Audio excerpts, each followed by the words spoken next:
Meu nome é Elcio Alvim, eu hoje sou professor, coordeno Fundamental 2 e Ensino Médio no MOP da Tijuca.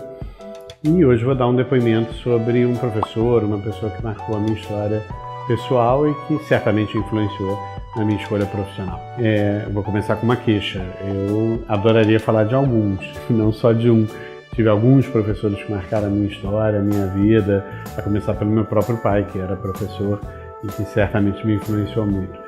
Mas, já que é para escolher um, eu vou falar sobre o Rodolfo, que foi meu professor de história. Ele foi meu professor no que hoje a gente chama de sexto ano, que na época era a quinta série. E eu vou dizer, é claro que a história antiga já é fascinante, né? Falar sobre romanos, gregos, já há em si um fascínio por trás do tema.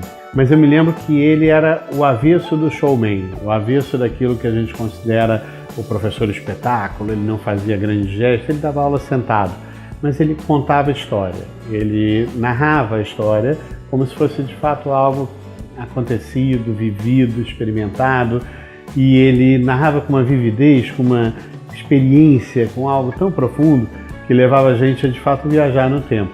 E eu me lembro que há alguns anos, quando filmaram 300, o filme que foi a partir da história em quadrinhos do Frank Miller, eu fui ao cinema com um só objetivo, que era resgatar uma frase que ele havia me falado e da qual eu me lembro com a voz dele. Eu me lembro dele sentado, com as pernas cruzadas, tranquilo, sereno, contando e dizendo exatamente aquelas palavras, e eu me lembro da voz dele.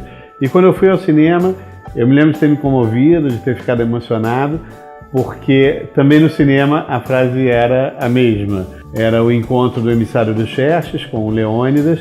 O emissário dos Xerxes vira-se para Leônidas e diz: "Nossas flechas serão tantas que cobrirão a luz do sol." E a resposta do Leônidas foi: "Melhor, lutaremos à sombra." E eu me lembro da entonação do Rodolfo falando isso e me lembro de quanto aquilo me marcou e do quanto aquelas aulas me fizeram pensar em como era importante contar bem uma história, como era importante partilhar algo que eu sei de uma maneira intensa, de uma maneira viva e que seja apaixonante para quem aprende.